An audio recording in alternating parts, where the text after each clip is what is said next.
major Penguins update as we have multiple injury updates. Will the real Tristan Jarry please stand up? A new trade deadline acquisition is already injured. Sidney Crosby continuing to make history, doing things that no other player in NHL history has ever done. And can we even be surprised at anything Sid accomplishes at this point in his career? He's done just about everything, but he continues to etch his name in the record books.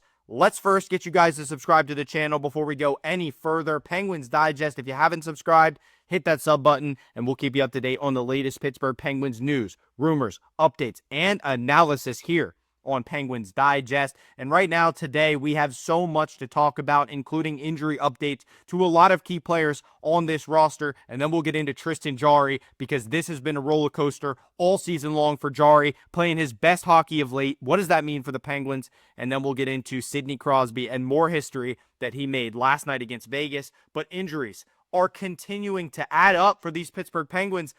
As if it hasn't already been bad, it's getting worse. And players that have really come a long way in helping us to play a little bit better hockey lately are now out of the lineup. And these are key players that we desperately need, which forces other guys to step up into roles that they're not used to and having to be that next man up. Ryan Shea has an upper body injury. He is out. Pierre-Olivier Joseph, P.O. Joseph, is also out. He's been out. He's going to be out for a few more weeks. And then Tommy Novak, who we just got from the Predators at the trade deadline, lower body injury. He is day to day. So Shea and P.O. Joseph are week to week, and then Tommy Novak is day to day with a lower body injury. Three major players on this Penguins roster that we are without, and that forces other players to step up. The Penguins had to recall Matt Nieto and Sebastian Aho from Wilkes-Barre Scranton as emergency backups because of these injuries. Tommy Novak day-to-day, P.O. Joseph, who was injured in the game against Boston before the road trip, is week to week with his upper body injury, and then Ryan Shea is also week to week at this point.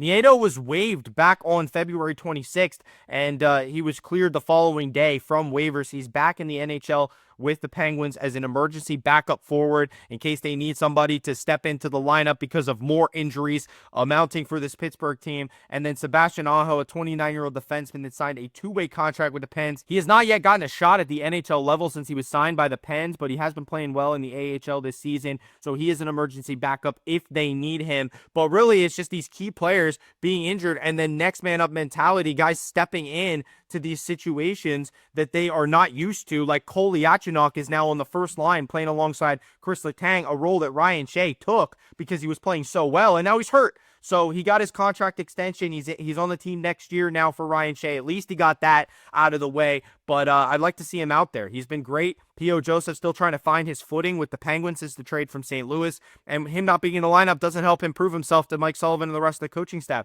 He could be on a different team next year, which a lot of you would not be unhappy about. And what I've seen from him this year, I wouldn't be unhappy about that either. But these injuries continuing to mount up. Tommy Novak, we were just starting to get used to this guy. A couple days in the lineup, a few games later, bang, he's already hurt. And that's not a good sign because we want to know what we have in this guy, Tommy Novak. He's going to be on the team next year as well. Him and Shea both locked up for one more year.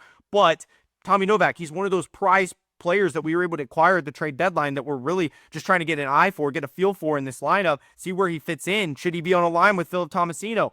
That's a lot of questions not being able to be answered because he's not in the lineup. So a lot of things to pay attention to with this Penguins team, including the guys that are getting opportunities because of these injuries. And that means Kolyachonok. And that means Emil Bemstrom. And, that means other guys on this team that are going to need to step up until Shea, P.O. Joseph, and Tommy Novak return to the lineup. But the main thing that has been on my mind lately is not injuries. There are a lot of injuries, but the main thing that I can't get over right now is Tristan Jarry. And I think a lot of you are questioning Tristan Jarry because will the real Tristan Jarry please stand up? We don't know what's real and what's a dream because this guy was so bad for so long that he got sent down to the American Hockey League. And it was a conditioning loan at first, but then it was an actual, hey, we're going to waive you and send you down to the AHL. Tristan Jarry was atrocious.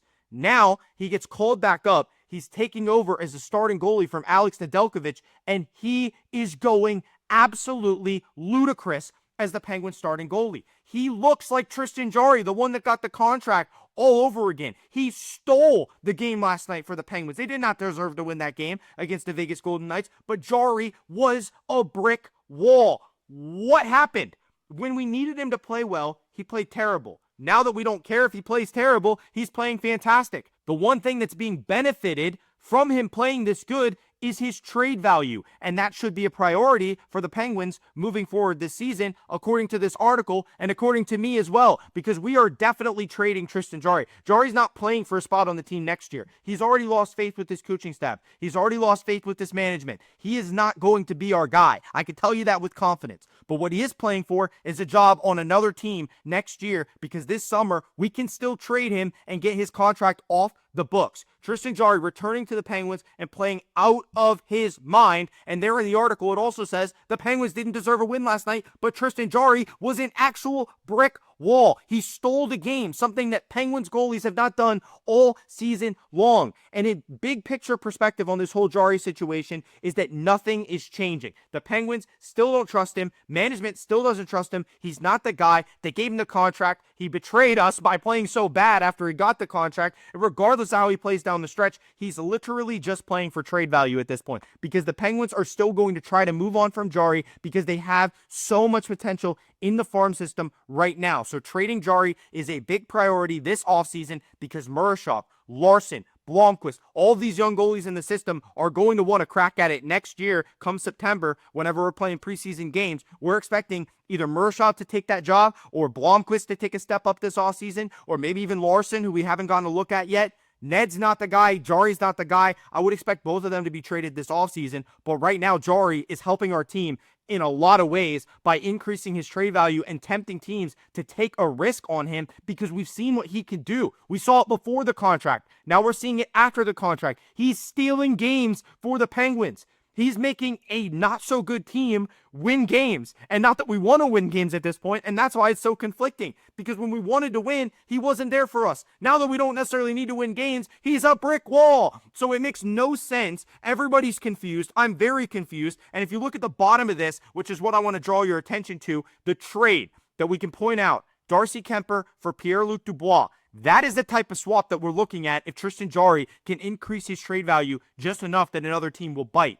And now we're back to talking about the organization and how much depth we have at the goaltender position. The reason why Jarry is not playing for a future is because we already gave him that and he lost our trust. So now we're at a point where we're ready for Marchand, we're ready for Blomqvist, we're ready for somebody young to take this job and be the franchise goalie. Jarry's not that. He's not going to be that. So whatever team he goes to has to be a team that is willing to swap us, willing to give us somebody that can make our team, somebody that can be an impact player for the Penguins. If Jarry finishes this season strong, it is only going to help the Penguins even more. Jarry's cap hit is really what's preventing teams from making a move for him, or the reason why he was not claimed the first time when he was placed on waivers. Now, this offseason, it will be a trade. They won't have to put him on waivers. They can trade him to another team, either a swap like the one we just mentioned, Kuemper for Dubois, or maybe you just get a low-end draft pick for him and you get his contract off the books. Either way, I think that's a win for the Penguins organization. So as he plays well down the stretch, if he continues to play this brand of hockey, teams are going to want him. Teams are going to be interested in Jarry, because if you look down at this last paragraph here in this article,